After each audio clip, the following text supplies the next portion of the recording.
Welcome, folks. The Necrons are here. Their 10th edition Codex has launched, and we're excited. We're back.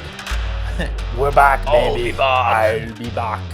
I am back.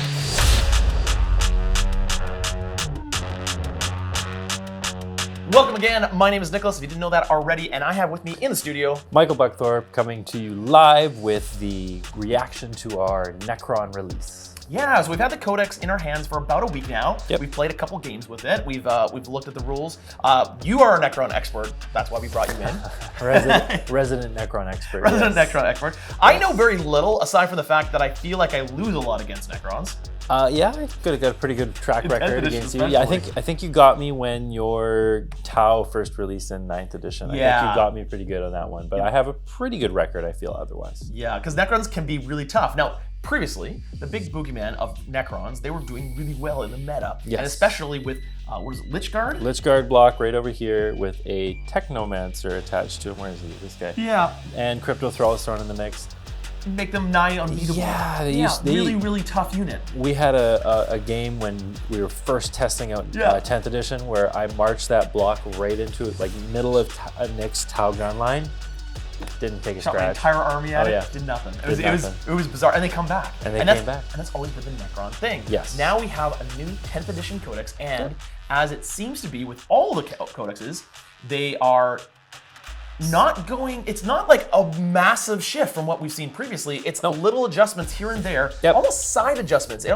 From what you've said and what Tak has said about the Admech Codex and what we've seen with the Tyranid and the Space Marine Codex, it's not a bunch of big power swings up and down. It's a bunch of side swings back and forth. Yeah, it's a side grade. It's definitely a side grade in a lot of the data sheets. Now, where you're going to find a lot of the changes come in are the actual detachments. The detachments are super varied. They encourage radically different play styles than what we would have seen before. I'm actually really excited for two of them, which when the Space Marine ones came out, I was like, I don't know which one I like, which one's good. I think there's two brand new ones that are gonna see some use, and I think that the plain old detachment, the one that we have before, is still around. It hasn't changed very much. I think we're gonna see that one as well. So 3 out of 6, not too bad. All right, it seems like what they're trying to do with detachments is really kind of focus on key units or strategies and put those in the detachments.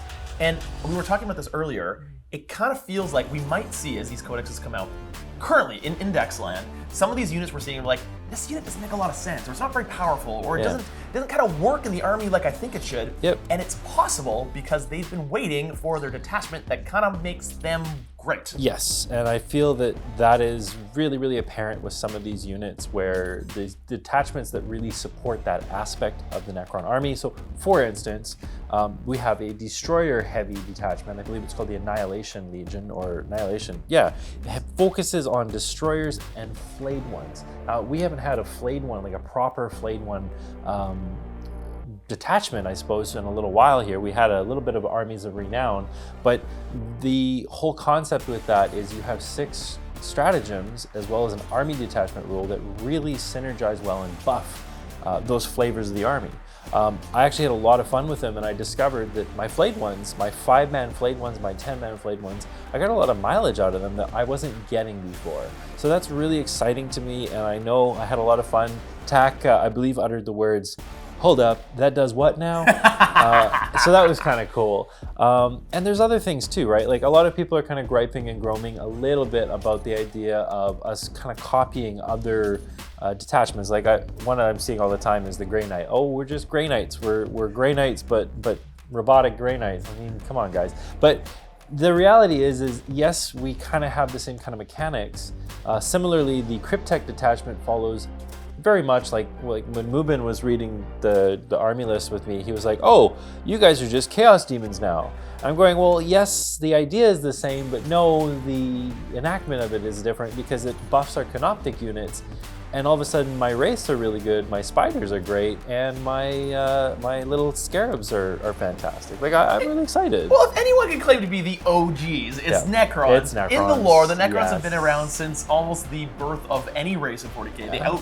They outlast anything. I think they are Unless you talk about old ones, I think we are. I think they're older than the Eldar. The Eldar were made to fight the Necrons. So yes, we're the OGs. The OGs. So you can't claim they're now anything. They just They always were. Yep, we were. You're on our lawn. Yeah. Overall, big picture. Yep. Are you happy with it? You know what? I am happy with it. My gut reaction on reading the book, because again, I just went through the data cards, was like, side grade, side grade, side grade.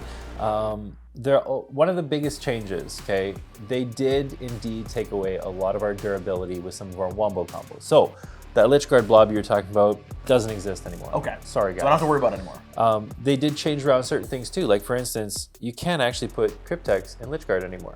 So a lot of the extra movement that we would have gotten from some of the Cryptex, such as the Chronomancer, or the extra durability we would have got from the Technomancer, can't put them in there. Same thing, because Crypto Thralls are you have to attach them to a unit with a Cryptech. Crypto Thralls cannot go on Lich Guard anymore. So there's some tweaks there. Some things that I really like. The Technomancer now, he can go inside units of Wraiths. So suddenly we're seeing Wraiths that are moving better, Always been scared of coming Wraiths. back better. Like I think that's really cool. They also changed how reanimation orbs work. No longer in your turn and my turn. It's now back to once per game. They have also, this is one that I didn't really like at first, but then when I started playing it, I realized what had happened. We have almost exclusively D3 reanimation. So warriors are no longer D3+3, they're no longer D6. It's a D3 with the possibility of a reroll. Reanimators as well, these fun little guys that go for way too much money on eBay. Good news for everybody, bad news if you bought 3 of them. Their range is only 3 inches now. So you can't hide them behind buildings. It's no longer a castle-y thing. It's still an aura. It's a 3-inch aura though. Yeah, that's really small. That's usually just buffing one unit. It is. They are cheaper, so that is helpful. But what it basically means is you no longer can hide them in the back line and kind of create this bubble of jury rigging or daisy chaining your models backwards to get that extra D3. You have to put this guy in danger if you want that unit he's accompanying to get up into the midfield. So I kind of like that, because I didn't like the idea of something just sitting in the back lines and praying there's no indirect fire. You actually have to put him in danger and make your opponent make the decision, what am I going to focus down first? Because realistically, I don't think anybody wants to shoot this thing. They want to shoot Watson, they want to shoot the Catan, they want to shoot the big scary stuff. So that's kind of cool. I like that aspect from a gameplay perspective. Other little things too, you kind of have to be a little bit smarter with your characters, I've found.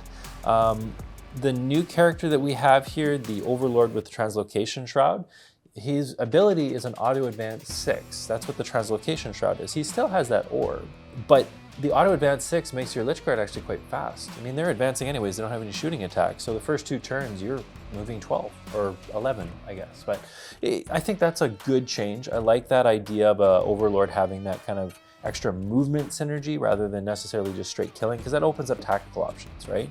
If I know I'm moving 11 with them, I have way more options and less relying on a dice roll for my advance, right? Cool. If I roll a 1, now they're moving 6 inches, right? Like there's a dice roll versus an auto. I'd rather have the auto every single time. So you're feeling like you're more flexible with some of those newer characters. I feel like the new characters are. Oracan too, his stat line hasn't changed. His stat line is the exact same as before. His model is fantastic. This is easily one of my favorite models the Necron lineup has ever released. So big props there on the sculptors for that guy. Definitely a glow up. Oracan reminds me of the grandpa from Dragon Ball Z that just, he's always like played off as like this kind of kooky character, and then all of a sudden he just goes Super Saiyan and just like Shrek something, and everyone is going like, whoa, what? What did he can do what now? So that's kind of fun. There's a lot of fun things in this book, and I'm really excited for it. There are some things that are different that are going to take some time to adjust to, but nothing that I'm looking at going like, oh, I can't use this anymore. If he's not viable, or if a unit isn't viable in a particular detachment, there's other detachments where it opens up a lot more. Cool. Well, that's actually a great segue to getting more deeper into it. But before we go any further, I do have to give a shout out to the sponsor. We do have a sponsor of the episode, Baron of Dice. They sponsor many of the episodes on our channel because all of our dice that we use on the channel are Baron of Dice dice. We like them. They're high quality. we like they them. roll well most of the time, except for me. They roll well for me, yes. Yeah. We've actually even got some Necron-ish dice that Baron of Dice has put together, and you can get dice for 40k, Star Wars Legion, Marvel Crisis Protocol, Middle-earth strategy battle game, Horus Heresy. We have winners only dice, which I happen to have a few sets of too. We do have They're Victor good. dice that we Yes. give away on the channel for people who win on the channel. You can only get them if you win a battle of 40k on 40k and 40 I think I've got 4 stacks. You have 4 stacks of them? 4, and I don't think anyone has 4 stacks of them. I've got 4. For those of you who maybe aren't familiar with Necrons, overall, Necrons are kind of a high-tech horde zombie army. Space Egyptians crossed with Terminator, crossed with like crazy techno. The idea of science being so far advanced it reverts back into sorcery. That concept, really, I love that idea. Yeah. Where you have these cryptechs that are essentially court magicians because they're so advanced technologically that what they do appears to be sorcery. I love that idea. I love. And to be honest with you, just Space Egyptians is cool. I love that idea. I love that concept. It kind of evokes even to little things like the way this guy's posing, the mummy pose as he's translocating across the battlefield. That's cool. No, this was, as soon as I saw, even when I started, Necrons was back in the old edition where they were just Space Terminator. I really liked kind of that hallmark to the Egyptians, the Space Egyptians with the glyph system and stuff like that. Yeah. And then when they got re-released and the rules, or pardon me, the lore for them changed, I liked it even more. I really, no lie, I loved it way more. So that's a good point. So the lore, in the beginning of the Codex, they have a bunch of lore. Yeah. Apparently the lore has changed a little bit. Can you give us a little snippet of that? One of the things the new edition is kind of bringing forward is it's really pushing the Pariah Nexus as the kind of focal point for the Necron advance into the galaxy. That's where you'll find the Necrons. But essentially, Illuminor Xeris, which is a cryptech who actually was the original one who discovered the idea or pushed for the idea of the biotransference. That's where the Necron tier, who were the people that are the Necrons, became the Necrons. So they transferred their consciousness into metal bodies, but the problem was they forgot the fact that their souls wouldn't go with them, and then the Catan, which are these two guys here, Star Gods. nom nom nom nom nom nom nom nom nom, and ate them all. So, long story short, the lore advancement is that the Silent King, who before kind of going into stasis and everything, he broke the protocols of command, which is how he was able to, this guy right over here, by the way, that's how he was able to control all of the Necrons. Like, it's basically, they were his slaves. He broke that before putting himself into exile. While in exile, it's strongly hinted at the idea that he came across the Tyranids as they were making their way into the galaxy and promptly put his ship into a U-turn, like space drift U-turn, and hightailed it back into our galaxy, and it started waking everybody up going, okay, we got to get everything figured out because they're going to come and nom nom nom the galaxy. No good for us. But because he broke the chains of command, you have the old OG, or the old Necron big bad boss, which was Imhotep the Stormlord. He came a little earlier in the lore. He was actually kind of re-released as the main antagonist for the Necrons, where he was controlling the Sautek dynasty. And he has started a civil war. He is fighting against the Silent King. He thinks that what he did was wrong, and because the code of command doesn't work anymore, he's free to do that. So there's kind of that interesting dynamic now where why would Necrons fight each other? Well, there's a civil war going on amongst many other things. Many other things. So yeah, that's a cool aspect. I was kind of thinking they would go towards that. I also play Black Templars. I really like that, and Imhotep the Stormlord is like the big bad adversary / bro of Helbrecht. That's why Helbrecht has a mechanical hand, by the way, if you didn't know that. Yeah.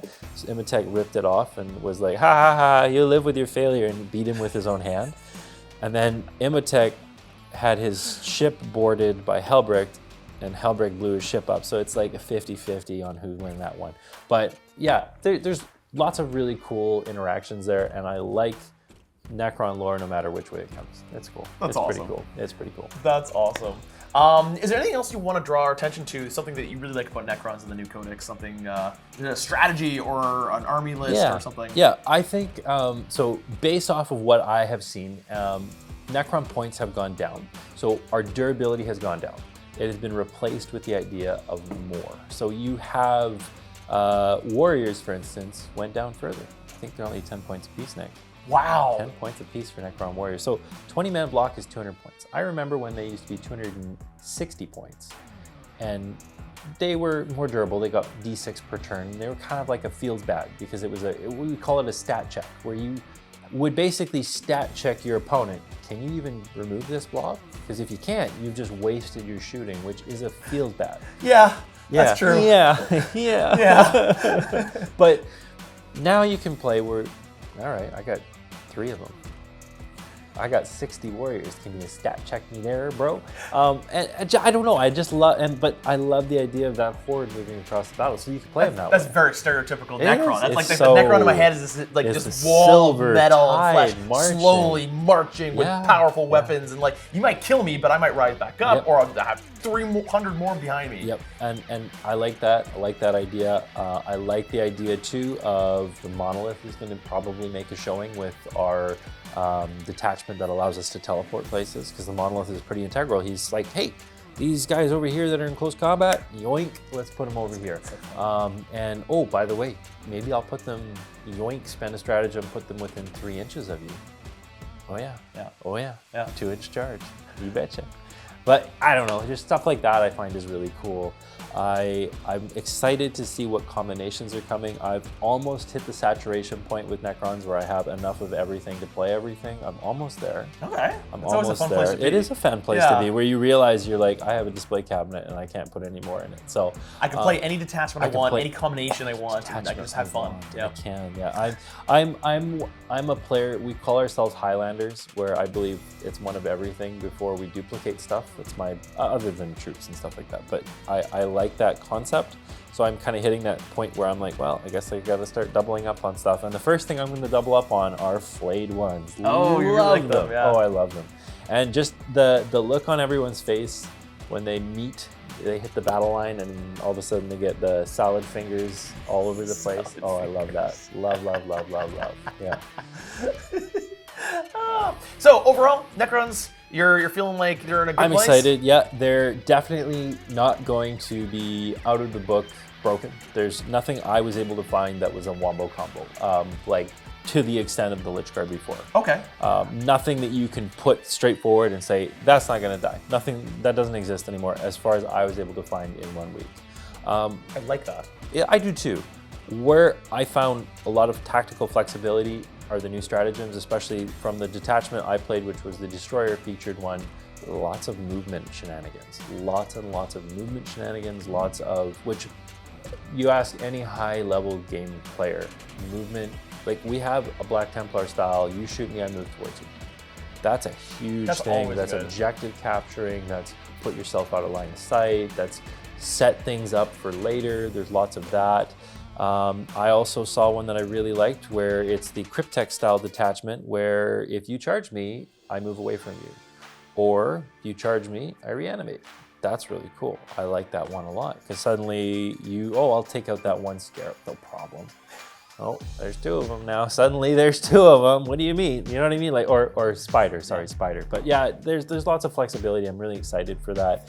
And there's no anything that I feel is a power creep, which I think is the tone that I'm feeling the codexes are going. If they can do that with all the codexes, yes, that's healthy for the game. Yes. Like, to be honest, if a player opens the codex for the first time and doesn't go, this is the most amazing thing ever, that's actually kind of healthy. Yeah, because what it stops is it stops the climb. Yeah. Which is the definition of the arms race or the power creep, right? Because no one wants to be the first codexes out of the gate because they're always the worst ones, then it gets better and better and better and better and better. Yep. I'm hopeful, now we only have 4 codexes to look at so far, but I'm hopeful that these are indicative of the rest of the series, that they're all just at that same level so we can have a sense of balance. Yeah, I really like it. I think what they're focusing more on is let's not make things like overpowered. Let's worry more about making things fun and different and tactically flexible as opposed to this unit deletes that unit because I think that's boring. That was all right. Well, we're gonna end it there. But before we go further, I have one last question. Gloctopus? So unfortunately, Gloctopus is most likely dead and gone. Rest in peace. We had fun while it lasted. He is limited to once per for firing back. He does still get the free Overwatch, which is kind of cool, but I cannot fathom people spending that much money or that many points on a model that just fires back once, and it is locked to the ability, so you cannot have duplicates of him and still do the fire back. You can't fire back 3 times in a turn. It's once per turn. So all right. So rest in peace, Gloctopus. I'm kind of glad they changed it because that was ridiculous. It was fun though. It was so 40K is over the top. Sometimes. Always. Yeah. No, not sometimes. Everything Okay. is so over the top. Yeah. It's amazing. The Gloctopus was over the top amazing, but did he make sense? No. But that's why I loved him. Yeah. Yeah, but Yeah. that's everything. I'm excited. Well, thank you very much, Michael. We have a game coming out of Michael playing TAC, playing his Necrons versus Admech. Yeah. The 2 codexes that have come out recently here. It's coming out very soon. Check it out when it comes out. Thank you, Michael, for coming in as always. Yeah. And until we see you next time, play on.